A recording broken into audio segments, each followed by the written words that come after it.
Usually we have an open, but it did not want to roll today.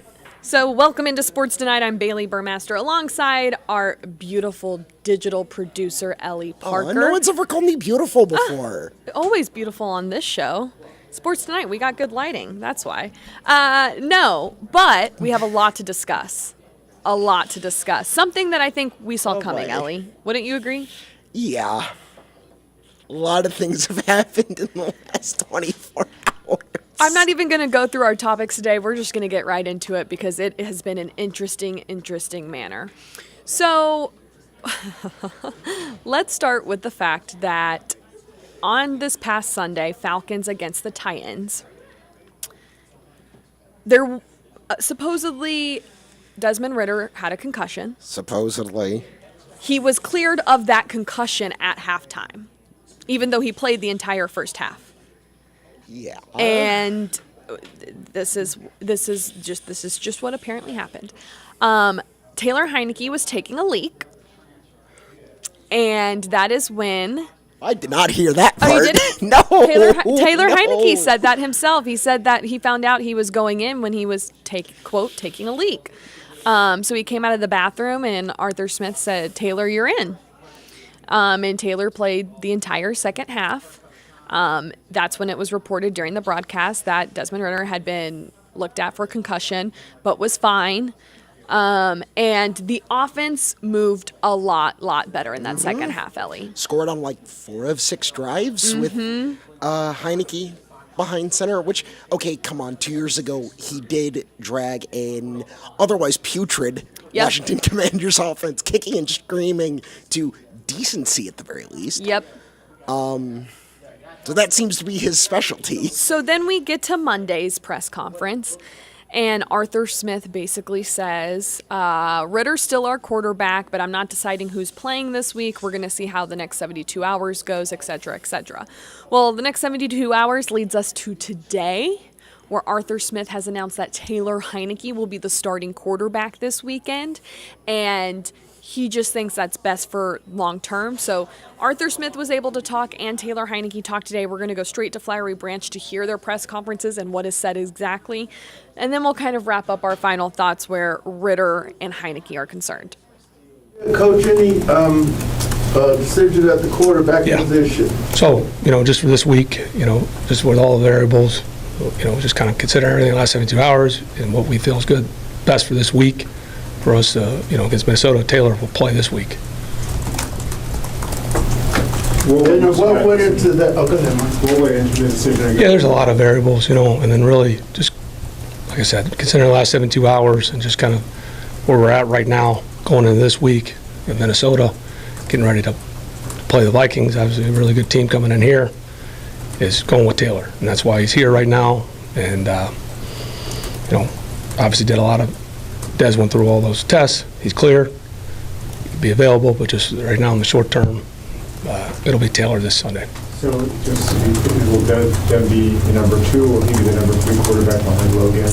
No, the plan is for Des to be, again, we'll evaluate this week, but we feel fine about where he's at. So that is the plan for him to be ready to go if needed. Is that number 2 or the number 3? Other 2. Well, obviously that can change, right? Right. Is your long-term plan or 2-week plan to go back? Nothing is a long-term right now. Right now, it's just we're focused on Minnesota and obviously Taylor. Like I said, there's a lot of variables. Just kind of looking at it short-term, Josh, and I understand the question completely, and it's a good question, but really our focus is short-term and what gives us the best chance. Sunday, with everything being considered, a lot of variables. How did Ridder take it? Oh, Des is awesome. Those guys are incredible. There's a lot of things that go into it, so this isn't some grand statement for forever, So Des was great. How about Heinicke? What was his reaction to the goal? Great. I'm sure it's probably similar to how he was post game. That's who Taylor is. I mean, he's a great pro, and that's what makes him who he is and why he's been successful. So in terms of the medical situation and that what you looked at, what, I guess, didn't you see, or what did you not see enough of? Private conversations, and I understand, Mike. I mean, those are legitimate questions. I'm just, keeping our internal decision-making and, private So, just to be clear, so is this a medical decision then with this, or is this a? Just because when I answered about a lot of variables, my answer's not going to change. And there's a lot of variables that go into it. So part of this is performance then? There's a lot of variables. My answer's not going to change, Mike. So what did you see in Heinicke that made you believe that you could be the starter and win a game for you this week? Same reason when he had to go in there when Des was getting evaluated. I mean, it's what we wanted him in the offseason. You get in the moments in the season, things come up. He's a legitimate, pro, and that's why we like him. He goes in there, like I said, that's not an easy job. I guess, coming out of the bathroom and telling, hey, here's the ball, go play. And, that's what makes Taylor who he is and why we have so much appreciation for him. Are there ways that Desmond can continue to grow by watching a veteran guy go out there and operate your offense?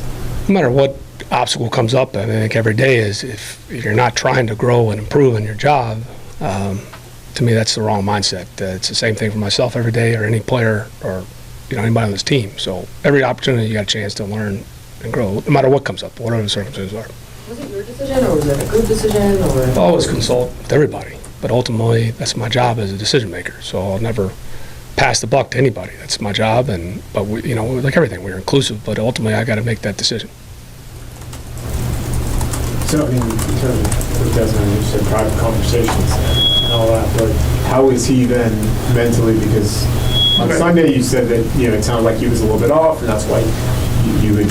And going back to the questions, and again, I understand them, Mike, and my answer's not going to change. I mean, we have our process privately. Like I said, we're just focused on this week in Minnesota. Everything going on, what gives us the best chance, and that's why. But those conversations are private. Always clear, that's what I said. Double check. No, I got you. Doing your clerical work, right? Yes, doing that clerical work. Do you hope this week maybe just kind of helps Des kind of just settle down a little bit just after dealing with all the interceptions, the fumbles, the speed of the game, maybe just a break kind of? But there are a lot of variables that go into it, Those are all good questions. There's you use every opportunity that comes up to improve yourself. So, and just in the big picture, looking at the operation, how do you hope that Taylor, how you hoping Taylor can... He's been called worse, I'm sure. Some people probably see him pumping gas over there and think he's just a local up there in Hall County. Yeah, I got you. I know. But you got to increase your scoring, get rid of turnovers. Sure, that's kind of the name of the game, right? You've been covering this. How does he do that and help you? Well, yeah, it's like every week in this league, right, D-Led? I mean, it shouldn't have been a surprise last week. Any week in the National Football League, I'm just looking around. I mean, many of you have covered this game a long time, and there's things that don't change. Whether it's field position that goes in the situation or turnovers or, can you affect the other team's quarterback, that usually gives you the best chance. And so I sat up here last week, and we can all fact check, and this wasn't just because of my relationship with Mike Rabel or being there. It's every week in the National Football League. It doesn't matter if Jaron Hall's playing or Josh Dobbs or, they can bring anybody else up. In this league, if you don't play sound, field position, which you can move into situational football, and you don't take care of the football, or you don't affect the quarterback, or you don't let your quarterback get affected, that's usually going to be the difference. And you look back to last week, came down to field position, right? The turnovers were even, and they hit their plan. It shouldn't have been a secret to anybody. They were able to stay on track and block up some play action shots, and they hit them. I doubt it's going to be a lot different with Minnesota coming in. Right? Play sound football. They have a talented football team. There's obviously going to play Jaron, smart. Josh Dobbs, smart player. They got good skill players. That's kind of doesn't really change week to week. Whether Kirk Cousins is playing, it's the same thing they did in Green Bay. They start that game. They got a good mix. They got a good line. They got two good backs, and Madison and Akers. And obviously, they can move the football, and they've got an aggressive defense. Those principles in the NFL usually don't change. That's why people should never be surprised when something looked like a month ago. You look like the team that's the best team in the league. It's just that's life in the NFL, and so we got to prepare. We got to get results. Put a good plan in, and we got to go in there and obviously improve. And it all goes into it, D-Led, right? I mean, you go in there and win those field position battles and win the situations and take care of the football. You got a great chance to win, and that'll be the same thing this Sunday. Ritter's gotten high marks from you for his poise since rookie minicamp. Sure. But with the turnovers but continuing, did you have concerns that confidence was wavering, particularly in the way he was holding the Appreciate ball? the question. I kind of answered that. There's a lot of variables that go in. I understand it, but my answer is not going to change. You talk about all the different variables. I know you had to evaluate a whole lot when it comes to this decision, but was it a relatively quick decision, or did you guys really take your time? I try not to make any knee-jerk reactions. Again, this is just, we're talking about this week, consider everything, and, why we're going with Taylor. Were you guys all pretty much in agreement that this was the right move moving forward, at least for this week in the short term? We have our process and everything, but we have a very inclusive, as we go through it, so it's not just, being emotional or letting some kind of ego get in there, or some power trip. No, that's not how we operate, but make decisions. We feel it's the best decision right now, and that's kind of way, kind of guides you. Of course, I was sleeping, so my alarm goes off this morning around 5:30, 5:45. Look at my phone, it's the first thing I see. So I was like, all right, here we go. So yeah, I found out this morning at 5:45 and came in, started getting ready to go. Have you ever been texted before that you were going to be the starter for a week, like any coaches in your previous time? Yeah, in Washington that happened a couple times. Yeah, so this isn't the first go-around, yeah. You've obviously been in this position before where you were named the starting quarterback and jumping in ready to go. What's different about this time for you? Well, obviously it's a new team. It's a new offense I've been learning since OTAs and a bunch of new guys. So, whether it's the cadence, different play actions, everything's different. So, again, it's all the hard work that I've been doing since OTAs to feel comfortable with this, to lead up to this moment. So I feel comfortable with it. So, yeah, it's definitely different from other times. But I'm excited for the opportunity. You said you feel comfortable. What's given you that level of comfort and confidence? I think just the time put in. Again, we work hard in that quarterback room. We test each other. Coach Rags, he gets after us a little bit. Coach Art as well. So they make sure we're on top of our stuff. So it's a good thing we got going here. Obviously, it's a delicate balance between this is a business and you and Desmond are teammates. So how do you navigate that relationship? Yeah, it's tough. It is. There's no kind of beating around the bush there. Again, I've kind of went through this last year with Carson. And then the difference between Carson and Desmond is Carson has been in the league for a long time. This is kind of new for Des. So, he's handled it very well. He's speaking up in meetings. He's very engaged. He's helping me out any way I can. So to see that from a young guy, that's really cool. Just speaks to his character and stuff. So, again, we're still pushing each other. He's preparing like he's going to play. God forbid he might. So we'll see. But Des has done a great job today to, hearing the news and coming to work. From the time you signed through Sunday, you've been supportive in saying that you're here to be his support guy and to be there if needed. You kind of have to take a different approach now. You've said Sunday it's his team. You need to kind of show it can be your team now, right? Well, this week, yeah, 100%. That's the only thing I'm focused on is this week. We got a really difficult defense. They do a bunch of different things, so that's enough on my plate right there. So I'm focused on being the guy this week. We'll see what happens going forward, but again, me and Des have a good relationship. He's pushing me, I'm pushing him. We're here to make each other better. What have the conversations been like with Arthur, and what does he want out of you? Has he kind of expressed kind of what he wants from you and what this offense should look like with you at home? I think it's the basic things for a quarterback. Protect the ball, get the first downs. When we get down the red zone, let's score touchdowns. Don't take sacks, unnecessary sacks. Get the ball in your hand. Let those playmakers do their thing. So, the good quarterbacks in the NFL, they do that. They get the ball in their hands, let their playmakers. That's where they get paid, right? Get the ball in their hands and don't get hit. So, it's easy to say, but let's go out there and do it. You haven't been getting as many reps. Do you feel like you've got to work a little bit extra? Like today, you were working with them after practice, I assume, to just develop those relationships kind of like quickly, like cramming for a test. Yeah, I think the biggest thing is just kind of feeling people's speeds and how they run routes. Again, I haven't got a lot of reps with Kyle or Drake. Van obviously just got here, so trying to get those reps with them. Understanding their speed, how they run routes, how they see things. That's the biggest thing. But, conceptually, I feel good with everything. How do you navigate the mentality of, okay, you're the starter this week, who knows what happens moving forward? I know you said that you're focused on what's right in front of you, but how do you balance all of that? I really don't think about it. I try and be as present as I can be. So again, the biggest goal and task for me this week is to go out there and play good football and try and get this win. And again, whatever happens in the future happens, and we'll deal with it then. But again, right now, my focus is on the Vikings. What about after your performance in Nashville that maybe this opportunity would be given to be a starter again in the NFL? Yeah, I felt like I played pretty well. Obviously, we fell up a little short there. But I was happy with the way I played. Obviously, there's some things to clean up, but again, I've been in this position, last 2 years, so I've seen it all. So I kind of just whatever art or the guys upstairs want to do, you can kind of roll with it. There's nothing more you can do other than that. What's the key to being good at, being ready kind of at a moment's notice? Because it's not easy. So how have you kind of been able to get used to it during your career? I think the biggest thing is you just prepare like you're starting. I remember my first 4 or 5 years, I never saw the field. I was kind of the third string guy. I didn't even dress on game days, but you kind of practice being a starter by preparing like you're a starter. And I think when your time comes, you know how to prepare. So that's helped me in the past. I was fortunate enough to, kind of be undrafted and kind of get developed. Unlike, a lot of quarterbacks nowadays, if you're drafted in the first 3 rounds, it's like now. Whereas as an undrafted guy, you kind of get, you get to develop more often. So I think that definitely helped me throughout the long run.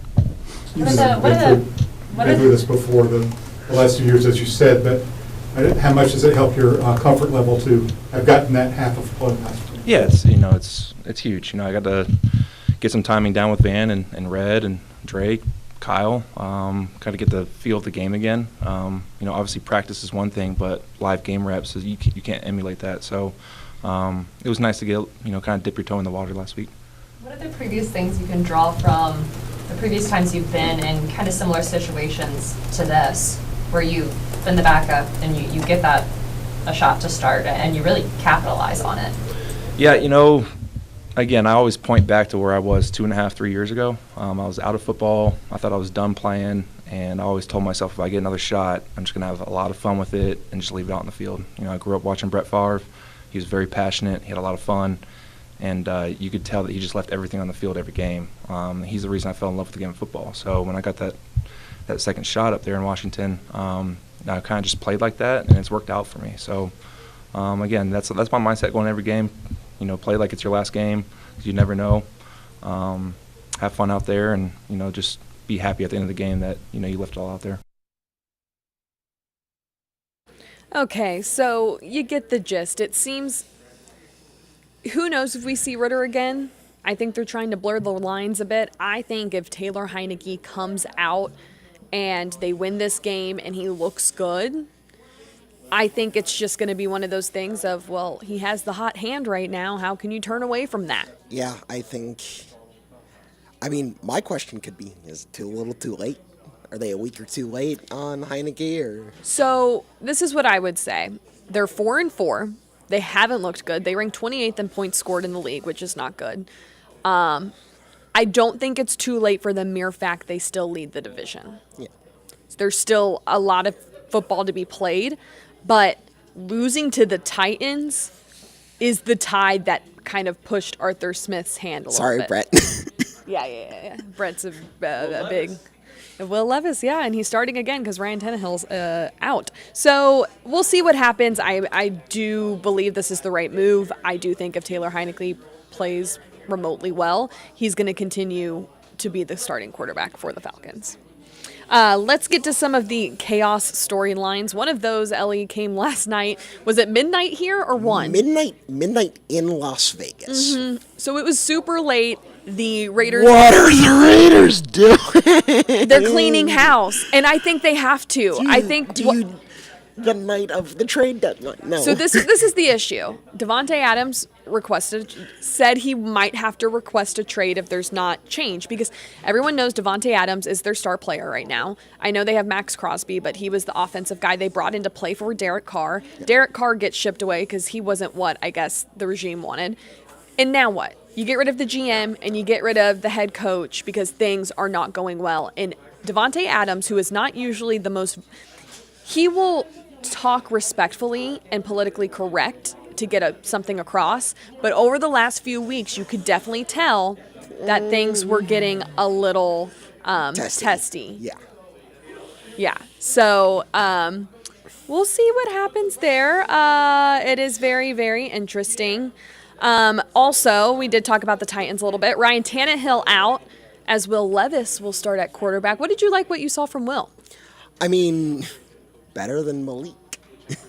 We keep talking about the hot hand. Not two great options, but Will Levis has the hotter hand right now. And he's a rookie. It's one game. You need to see more of what he's got, especially if you're planning on him being the quarterback. Yeah, Levis, he completed 19 of 29 pass attempts for 238 yards and 4 touchdowns in his debut. I don't know what more you can say about that. About pretty fantastic for a guy in his NFL debut. Other news, Packers GM Brian Gutekunst saying that they need more time to evaluate Jordan Love despite this team being a little lackluster on offense. I haven't asked you, are you a Jordan Love believer? No. There's a reason that Green Bay kept Rodgers around for so long. Mm-hmm. And come on. You had, 3-4 years to evaluate Jordan Love? What are you doing? I think they believed in Jordan Love being the replacement for Aaron Rodgers. I don't think they're totally have kicked that can, to the side, being like, we're not into Jordan Love anymore. I think there's still time, but there has to be start wondering what's the issue here. Is it the offense? Is it the OC? Are there not those weapons on offense? I mean, they've been without Aaron Jones for a lot of games because of injury, trying to work him back in and whatnot. So, or maybe the Packers are getting used to not having a Hall of Fame quarterback and they're scrambling. Yeah. So very interesting. Obviously, Ellie, we talk about it all the time. You are a Bears fan. Why? Do you want to discuss the firing of David Walker a little bit? I mean, this is completely unrelated to his on-field performance. He's a running backs coach. Apparently, he had been reprimanded multiple times by the HR department, and they finally booed him out. They didn't go into details of what exactly he did, but if your HR is going to be, hey, cut it out multiple times, you gotta go. You gotta go. Yeah, it is what it is. Status check of Bears fans. How you feeling? Not good. Tears. Crying. Tears. Is that what we're going with? Tears? Yeah. Okay. Going with the crying emoji. We'll move along then to some college ball. This is interesting. A new era for Big 12, the Big 12 Conference. They are unveiling from 2024 to 2027. They will have 16 teams in the Big 12. The newest additions will be Arizona, Arizona State, Colorado, and Utah, which you have to believe is kind of the Pac-12's demise at that point. In 2023, BYU, UCF, Cincinnati, and Houston have joined the Big 12, which some of those at the time, maybe Cincinnati and Houston, you're going, hey, these are good gets for the Big 12. Then they're like, and whatever. A lot of them sit at the bottom of the Big 12 conference standings. Conference play. I think they have maybe one win between them. Now, all of that is because Texas and Oklahoma will be on their way to the SEC next year, which have been, big cornerstones for the conference. But the Big 12 has said, and this is what we were kind of laughing at earlier, this schedule featuring 9 conference games prioritizes geography, historic matchups, and rivalries, as well as competitive balance.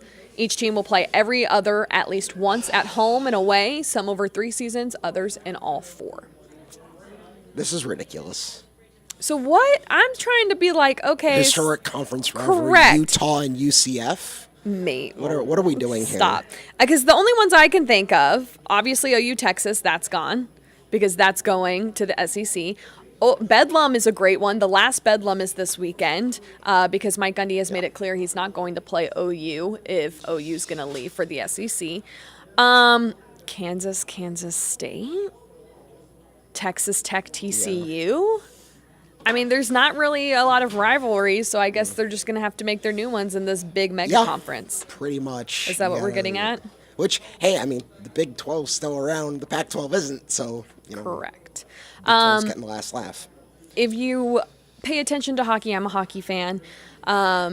There's a lot going on where safety concerns are. The NHL and the union have been in discussions about additional safety measures following the death of Adam Johnson over the weekend. Don't watch the video. Do not. The 29-year-old was playing for the Nottingham Panthers in England's Elite Ice Hockey League when his throat was cut during a collision with Sheffield Steelers player, and it was really just a freak accident. He did receive medical treatment on the ice and was later taken to a hospital where he passed.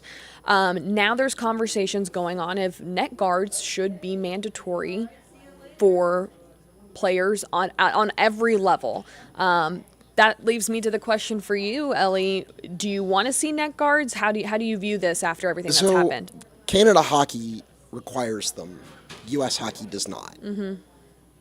They need to be required. Obviously this was a freak accident. The 1 in a billion shot. That's not a risk you can take, a guy dying on the ice. No. I would say this. I think when you play in a hockey league, you know the risk. It's a different type of sport with different entities. I think it should be a good note to have a bigger conversation with players about what they should consider and look at, because these things can happen even if it's considered a freak accident. But ultimately, I think when you play sports, you sometimes know what's at stake and what could happen, and the ball's in your court if you want to take those measures or not. That's kind of where I stand, but hate to see this for Adam Johnson and everyone involved. And I think it's really smart for them to start the discussions at least. Yeah. Okay, so let's get to the final aspect of the show tonight, Ellie. What is on your mind? Legendary Indiana basketball coach, Bob Knight, this dropped about 15 minutes ago, passed away at 83. Even after his retirement, college basketball hasn't been quite the same. I don't think there's been a coach as animated as Bob Knight Great way to put it. Since he retired. Lots of personality, legendary coach that coached at Army, most notably probably with Indiana, but also spent time at Texas Tech. I remember when I worked in Lubbock, Texas, my sports director would talk about how he would always do the Bob Knight show, and he had a ton of stories about Bob Knight and his time during that time because he was animated, he had personality, to say the least. So you hate to see news like that. So a lot of prayers and thoughts to the Knight family. For me, I am thinking about Atlanta United. They are in the playoffs. MLS playoffs are here. They are in round 1, a best of 3 series with Columbus Crew. So tonight they kick off at 7:30 in Columbus. They will have to do it without their top midfielder, Thiago Almada. Because he received 2 yellow cards in their final game. So he got a red card. So he is sitting this one out. That is a big loss for them. Gonzalo Pineda basically said that they are going to have to find a different game plan because they use Thiago a lot in the midfield to distribute the ball and get that ball movement going. So we'll see if they can get creative and get a win on the road. If not, no matter if they win or lose, they come back to Atlanta at the Benz on Tuesday at 7 for game 2 of that best of 3 series. And if they force it again, then I believe it's the following Saturday or Sunday. I think so.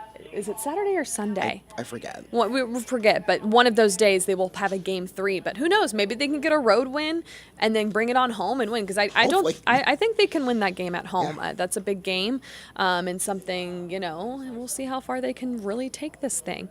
So that will do it for this edition of Sports Tonight. For Ellie Parker, I'm Bailey Burmaster. Obviously, join us throughout the rest of the week. We'll have you covered tomorrow and Friday. We'll have all the latest, and obviously, always check us out in podcast form if you need to, because that is available as well. All right, you guys have a fantastic night. We appreciate you for tuning in.